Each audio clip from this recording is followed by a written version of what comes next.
मित्रांनो, तुम्ही जर का पवित्र पोर्टलला ऑनलाईन ॲप्लिकेशन फिलअप करून सेल्फ सर्टिफाईड पूर्ण केलेलं असेल आणि त्यानंतर तुमच्या लक्षात आलं असेल की काही इन्फॉर्मेशन ॲड करायची राहून गेली किंवा जी काही इन्फॉर्मेशन अपडेट केली आहे त्यामध्ये काही त्रुटी असेल, ती जर का एडिट करायची असेल तर तुम्हाला मित्रांनो घाबरून जायची काही कारण नाही.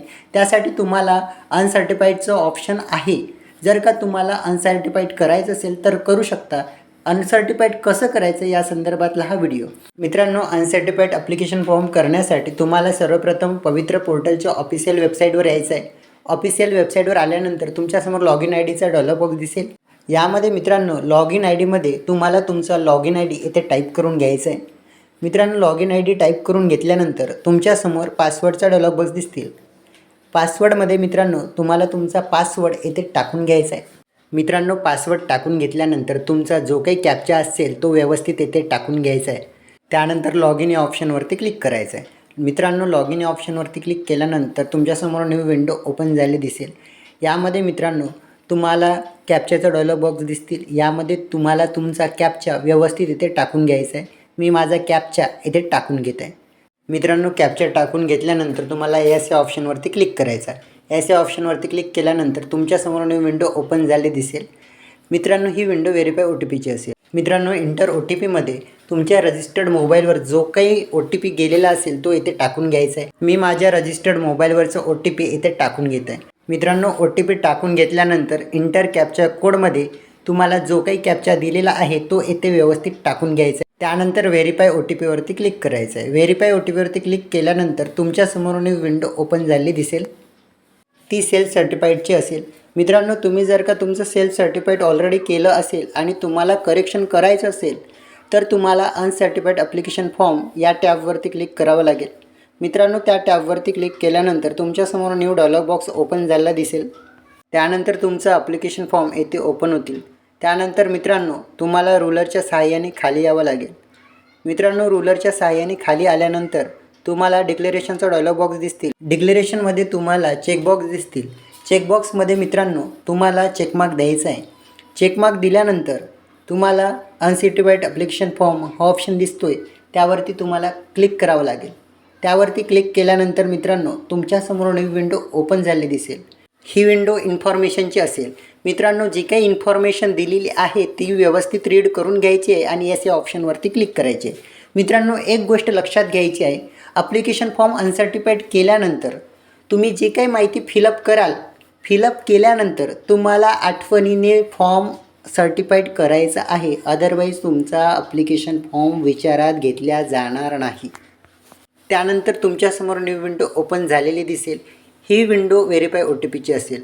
मित्रांनो, इंटर OTPमध्ये तुमच्या रजिस्टर्ड मोबाईलवर जो काही OTP गेलेला असेल तो येथे टाकून घ्यायचा आहे. मी इंटर OTP येथे माझा OTP येथे टाकून घेत आहे. त्यानंतर इंटर कॅप्चा कोड येते, जो काही कॅप्चा दिलेला आहे तो व्यवस्थित येथे टाकून घ्यायचा आहे. कॅप्चा टाकून घेतल्यानंतर मित्रांनो आपल्याला व्हेरीफाय OTPवरती क्लिक करायचं आहे. व्हेरीफाय OTPवरती क्लिक केल्यानंतर आपल्यासमोर न्यू विंडो ओपन झालेली दिसेल. न्यू विंडो ओपन झाल्यानंतर तुमचा फॉर्म इथे अनलॉक होतील. मित्रांनो, ॲप्लिकेशन फॉर्म अनलॉक झाल्यानंतर तुम्हाला जी काही माहिती एडिट करायची आहे ती तुम्ही इथून एडिट करू शकता. मला ॲकॅडमिक क्वालिफिकेशनची डिटेल एडिट करायची असल्यामुळे मी ॲकॅडमिक क्वालिफिकेशन डिटेल या टॅबवरती क्लिक करत आहे. त्या टॅबवरती क्लिक केल्यानंतर तुमच्यासमोर न्यू विंडो ओपन झालेली दिसेल. ती क्वालिफिकेशन डिटेलची असेल. मित्रांनो, तुम्ही जे काही क्वालिफिकेशन ॲड केलेलं आहे ते इथे शो होतील. जे काही तुम्हाला एडिट करायचं आहे ते इथून करू शकता.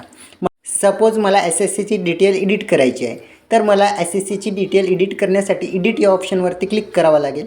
एडिट या ऑप्शनवरती क्लिक केल्यानंतर तुमच्यासमोर न्यू विंडो ओपन होतील. यामध्ये तुमच्यासमोर फिलअप केलेली माहिती शो होतील. मित्रांनो, जर का तुम्हाला करेक्शन करायचं असेल तर करेक्शन करू शकता आणि करेक्शन केल्यानंतर मित्रांनो अपडेट करण्यासाठी तुम्हाला सेव्ह या ऑप्शनवरती क्लिक करावं लागेल. अशा पद्धतीने भावी शिक्षक मित्रांनो तुम्हाला इन्फॉर्मेशन अपडेट करायची आहे. इन्फॉर्मेशन अपडेट केल्यानंतर मित्रांनो आठवणीने तुमचा ॲप्लिकेशन फॉर्म सेल्फ सर्टिफाईड करायचा आहे. त्यासाठी तुम्हाला सेव्ह अँड नेक्स्ट करावं लागेल. सेव्ह अँड नेक्स्ट केल्यानंतर तुमच्यासमोर न्यू विंडो ओपन झालेली दिसेल. ती विंडो फायनल ॲप्लिकेशनची असेल. मित्रांनो, ॲप्लिकेशन फॉर्म सर्टिफाईड करण्यासाठी तुम्हाला रुलरच्या सहाय्याने खाली यावं लागेल. रुलरच्या सहाय्याने खाली आल्यानंतर तुमच्यासमोर डिक्लेरेशनचा डायलॉग बॉक्स दिसतील. त्यामध्ये तुम्हाला चेकबॉक्स दिसतील, त्यावरती चेकमार्क द्यायचा आहे आणि सर्टिफाईड ॲप्लिकेशन फॉर्मवर क्लिक करायचं आहे. त्यानंतर तुमच्यासमोर न्यू विंडो ओपन झालेली दिसेल. ती विंडो इन्फॉर्मेशनची असेल. ही इन्फॉर्मेशन व्यवस्थित रीड करायची आहे. Are you sure you want to certified your application form? तुम्हाला सर्टिफाईड करायचं असल्यास एस करा, अदरवाईज नो करा. मला एस करायचं असल्यामुळे मी एस या ऑप्शनवरती क्लिक करत आहे. त्यानंतर आपल्यासमोर न्यू विंडो ओपन झालेली दिसेल. ती व्हेरीफाय ओ टी पीची असेल. इंटर ओ टी पी येते. तुमच्या रजिस्टर्ड मोबाईल नंबरवर जो काही ओ टी पी गेलेला असेल तो येथे टाकून घ्यायचा आहे. मी माझा ओ टी पी येथे टाकून घेत आहे. ओ टी पी टाकून घेतल्यानंतर मित्रांनो, इंटर कॅप्चा कोडमध्ये तुमचा जो काही कॅप्चा दिलेला असेल तो व्यवस्थित टाकून घ्यायचा आहे. मित्रांनो, कॅप्चा टाकून घेतल्यानंतर तुम्हाला व्हेरीफाय ओ टी पी या ऑप्शनवरती क्लिक करायचं आहे. व्हेरीफाय ओ टी पी या ऑप्शनवरती क्लिक केल्यानंतर तुमच्यासमोर विंडो ओपन झालेली दिसेल. अशा पद्धतीने मित्रांनो, ॲप्लिकेशन फॉर्म अनसर्टिफाईड कसा करायचा या संदर्भात आपण माहिती बघितली आहे.